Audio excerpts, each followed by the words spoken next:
Did you know the desire to escape slavery was once considered a disease? The disease was called drapetomania, also known as runaway slave syndrome. You're telling me there's nothing wrong with the minds of the Europeans? You're telling me I have a disease because I'm tired of waking up at 5 in the morning, getting whipped, being called the N word, working on fields, not being fed, me and my family getting abused, etc., etc., etc. I have a disease because I want to run away from that. Process how crazy they sound saying that. Think about it. Just think about it. Y'all really had the audacity to say running away from slavery is a disease. Process that real quick. This is real history they don't teach you. It's deep. I'm telling you, it's deep. Follow for more.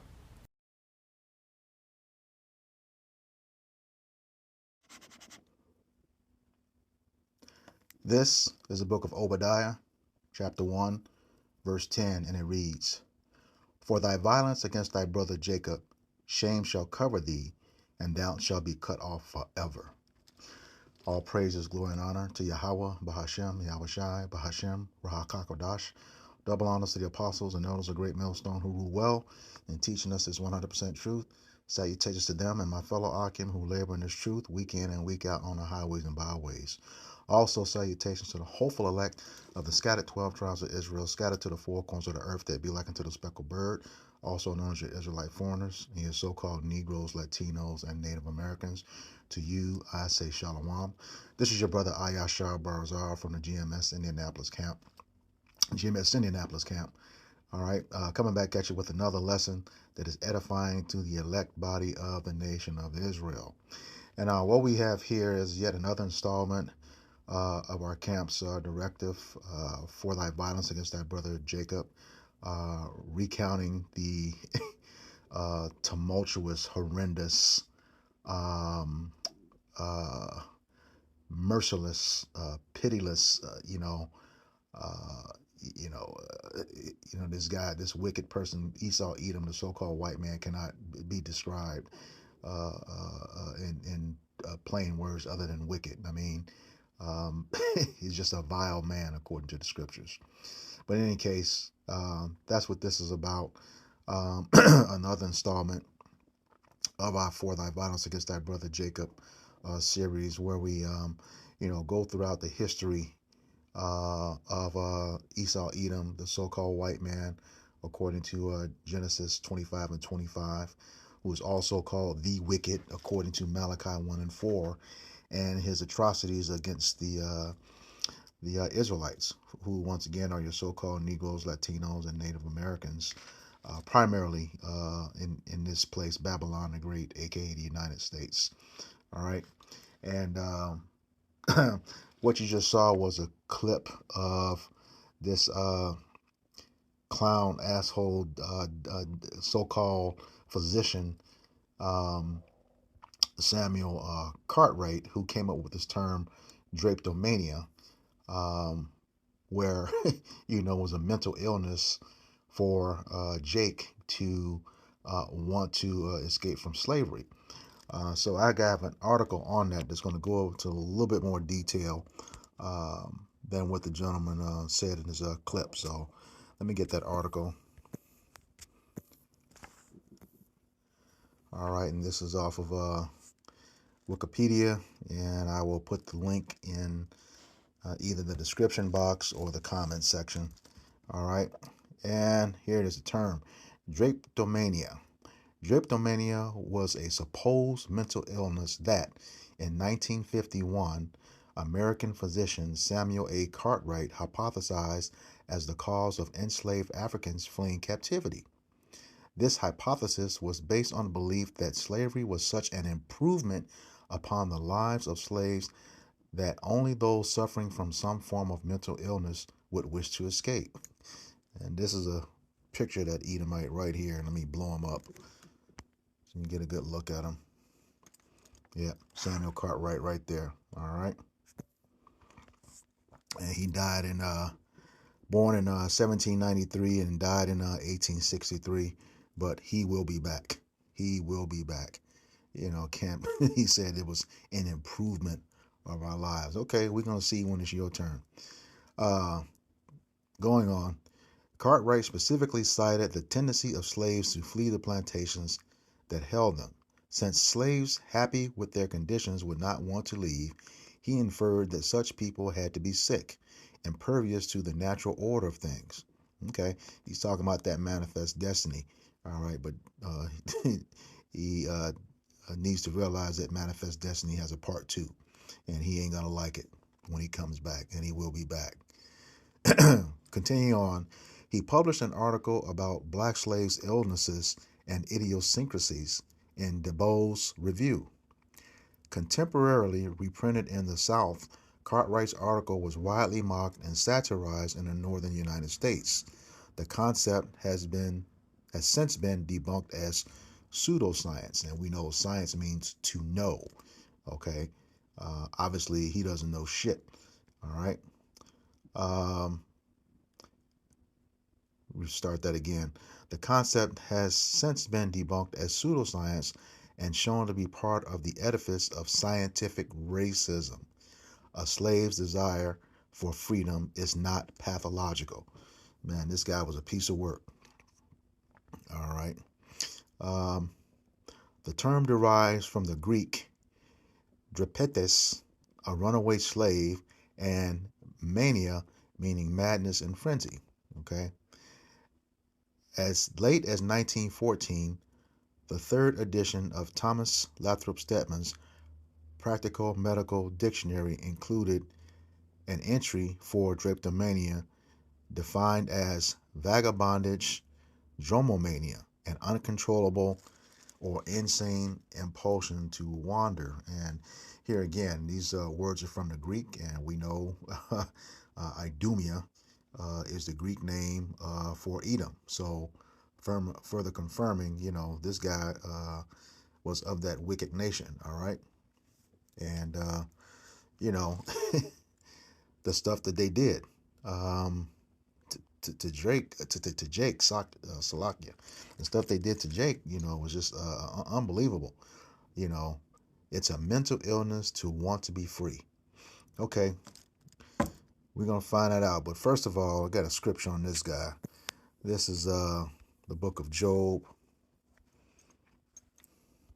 13:4.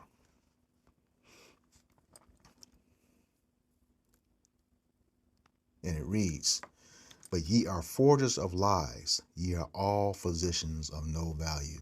And that's just what he was, forging lies. Okay. Talking about mental, and then so a lot of this stuff plays a significant role in modern medicine, modern medical science, which it's probably an innate reason why Jake hates going to the doctor, because he knows that that they're not right. Okay. And we know that now too, based on what happened back in 2020, you know at least for the majority of them, going all the way to the top. We can take our history all the way back to the experiments they did on us, the Tuskegee experiment, just to name a few, all these different things that they used to experiment on Jake on, with experiment on Jake with, just a mess. But, like I said, he's a forger of lies. Let me get that word forger in the blue letter. Job 13:4.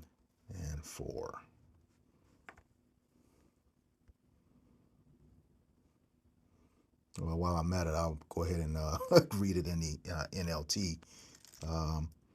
Job 13, verse 4. "As for you, you smear me with lies. As physicians, you are worthless quacks." And that's the thing.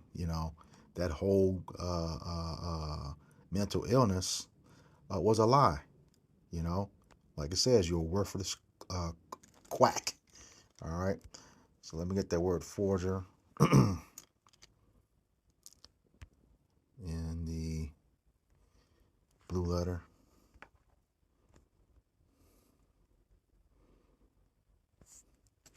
smear, plaster over, stick, glue, forge, forger, sew up.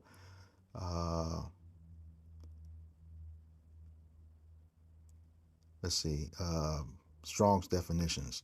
A primitive root properly to stick on as a patch, figuratively to impute falsely. Okay, to sew up. I mean, man, they saying that you were mentally ill because you wanted to be free. You didn't want to be beat, maimed, dismembered, killed. Um, from the results of slavery. Okay, they credited this stuff as a mental illness. You know, because you don't like the situations that you're in. All right, and they turn around and do it again. To think of it. This could have been the root cause of stuff like redlining. Putting Jake in the wrong neighbor in bad neighborhoods. You know, put them in a place where they can escape. Okay, most of them anyway. All right, the ghettos. All right, let me get that word in the Edamon online. Forger.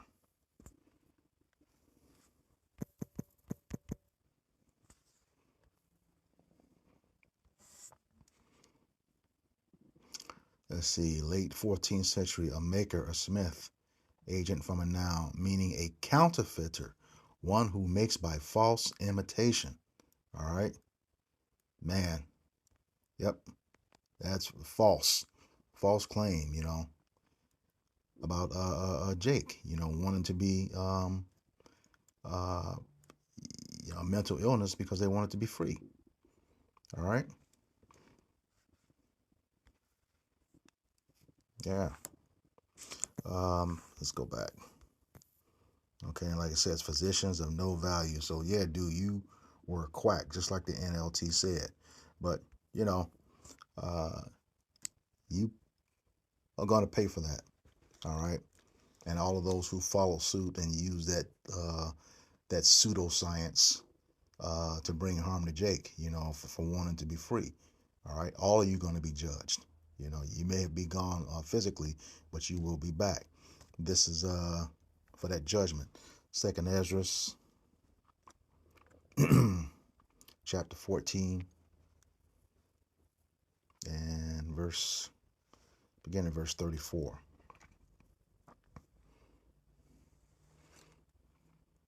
All right, this is verse 34, Second Ezra 14, verse 34, and it reads, "Therefore, if so be that ye will subdue your own understanding and reform your hearts, ye shall be kept alive, and after death ye shall obtain mercy." This is not talking about you, Esau, Edom, so-called white man. All right. And that word white means without moral impurity. And every time we do one of these videos, there is nothing morally pure about you, nothing whatsoever. Okay. It says, "Therefore, if so be that ye will subdue your own understanding." Well, we know you don't have any, according to Obadiah 1:7. It says, "There is none understanding in you." Okay. And reform your hearts. No, you're not going to change your minds. I believe it's Ecclesiastes 7:13 or 8:13. Let me go check that. You're not going to change in any way, shape, or form because that you are who you are. Ecclesiastes, is it 8:20? No, it can't be 8:20. 8:13. No, go to 7. 7:13. Okay. And it reads, "Consider the work of Yahweh by Shem Yahushai. For who can make that straight which he hath made crooked? Nobody." That's the way you made. As the scriptures say in Romans 9, he made from the same lump the vessel of honor and the vessel of dishonor. That vessel of dishonor being you, Esau, Edom. Okay, so you are not going to reform or change your heart. You go back to Salakia, 2nd Ezra 14, 34 and 35. You will not reform your hearts. And it goes on again to say that ye shall be kept alive, and after death ye shall obtain mercy. No, there will be no mercy for you. Okay, according to James 2 and 13. Okay, it says mercy is going to rejoice against judgment. Yeah, we're going to have a great time paying you back for what you did. Okay, and also in the Zondervan's Compact Bible Dictionary, page 142, down towards the middle, it talks about your nation, the nation of Edom, the so-called white man, the wicked. You know, you're going to be a part of great future judgment, and the only neighbor of Israel who will be shown no mercy. Okay, so this is not talking about you. All right, verse 35. For after death shall the judgment come, when we shall live again.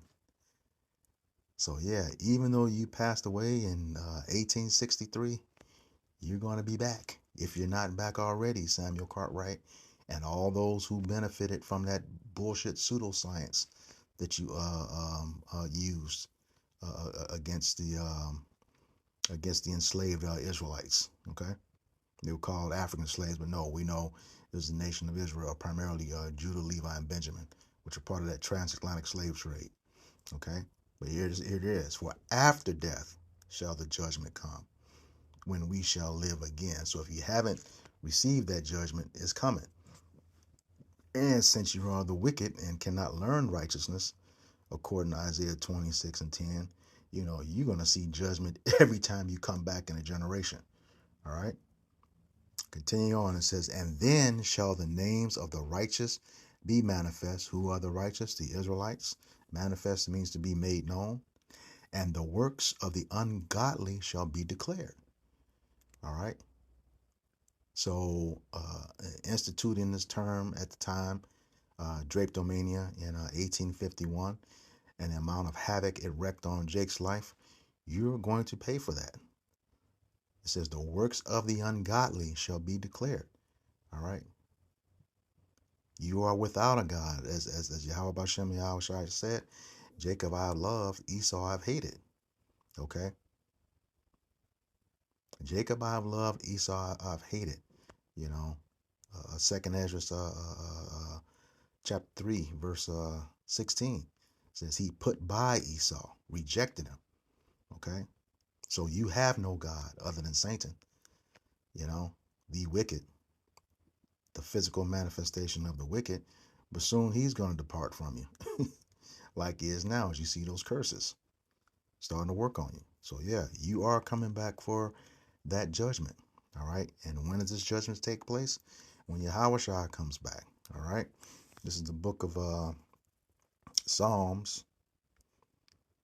Let me get that. The Lord's coming back and makes us safe. This is the book of Psalms, chapter 12, and verse 5.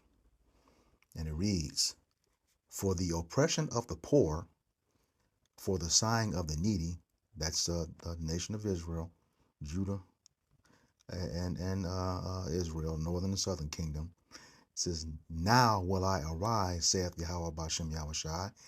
I will set him in safety from him that puffeth at him. Okay. You, Esau, Edom, the so-called white man, because the earth is in your hands right now. You know, you just continuing the affliction of Jake, according to Zechariah 1 and 15. All right. You don't think the Lord sees you. Okay. But there will be recompense for what you have done.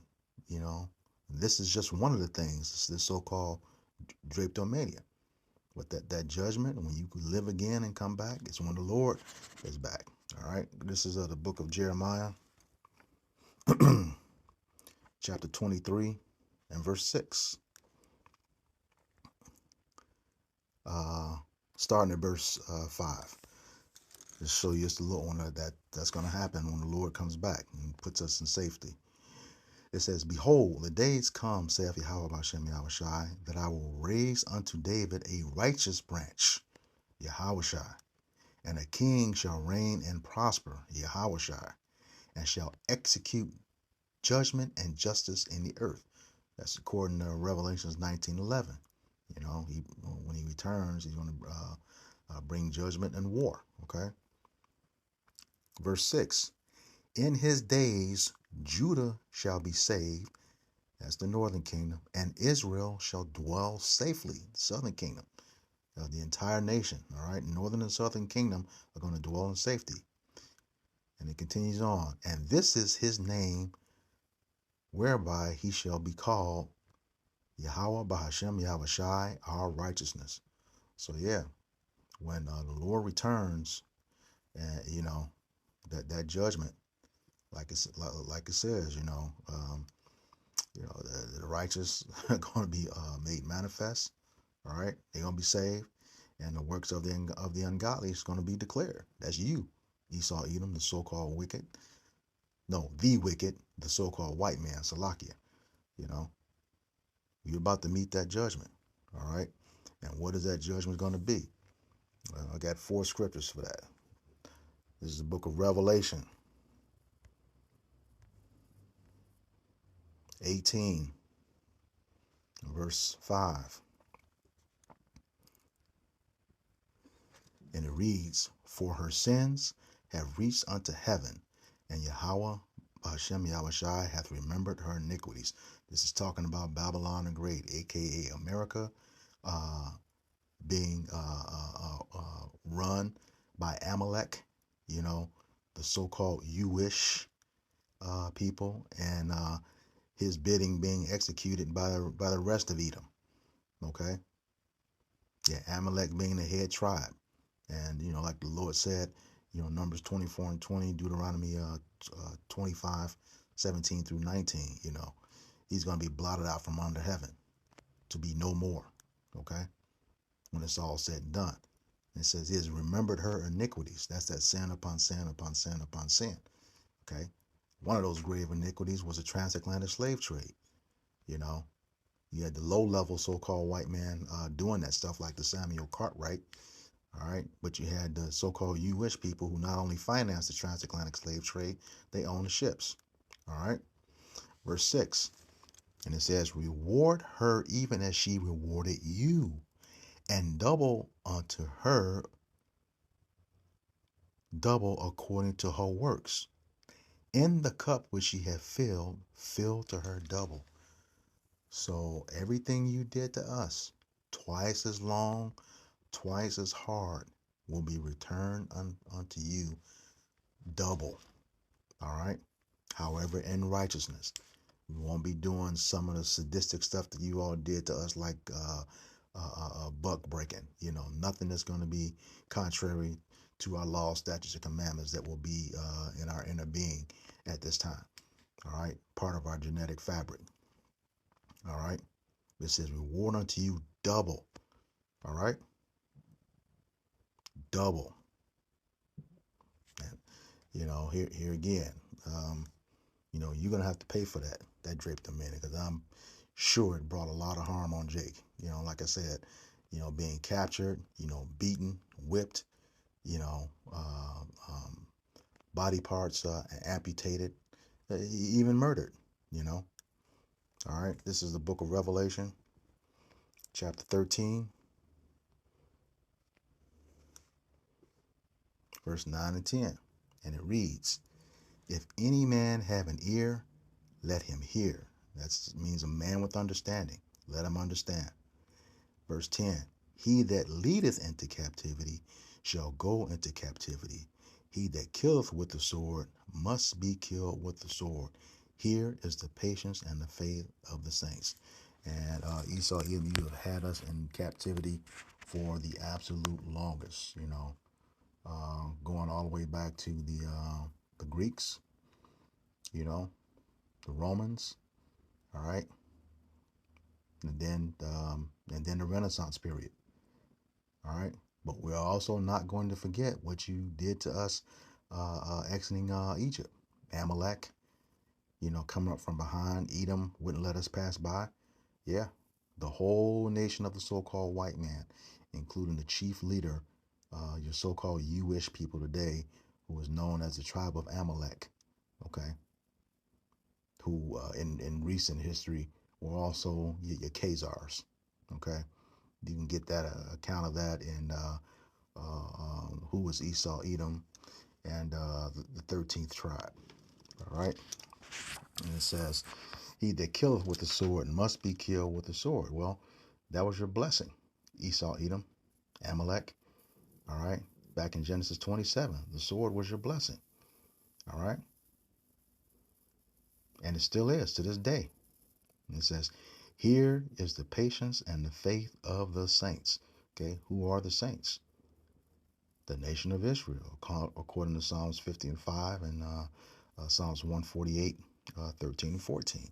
Saints are the Israelites. All right.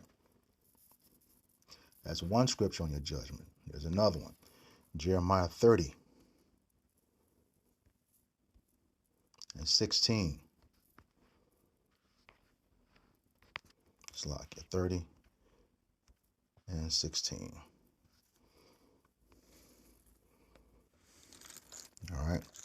And it reads, therefore all they that devour thee shall be devoured. Righteous recompense. And all thine adversaries, every one of them shall go into captivity, and they that spoil thee shall be a spoil, and all that prey upon thee I will give for a prey. Yeah, Esau, Edom, especially you elites, you know, we'll hunt you out of those space stations and out of those bunkers, according to Jeremiah chapter, I think it's 16. Yeah, let me just make sure that Jeremiah chapter 16. I think 16 through 18. Yes. That's them. Yeah. This is behold, I will send for many fishers, saith Yahweh Bashem Yahushai, and they shall fish them. That's the prophets out here and right now going for the elect, you know. And after I will send for many hunters, and they shall hunt them from every mountain and from every hill and out of the holes of the rocks. Yep, your bunkers. That's what it's talking about. Verse 17, for my eyes upon all their ways, they are not hid from my face, neither is their iniquity hid from mine eyes. So yeah, just because your judgment wasn't executed speedily, you know, it is coming. It is coming. As Job 21 and 30 says, he is reserved the wicked for the day of destruction. In the day of wrath, you're going to be brought forth, roughly paraphrasing. All right, verse 18. And first I will recompense their iniquity and their sin double. Same thing is said in Revelations 18, 5 and 6. Okay, because they have defiled my land. And we know that's going on right now with the biggest alphabet parade ever. Okay, and a lot of bloodshed in that land as well. They have filled my inheritance, who is the nation of Israel, with the carcasses of their detestable and abominable things. You know, your philosophies, the food, you know, everything that is contrary to Yahweh Bashem Yahushai. All right.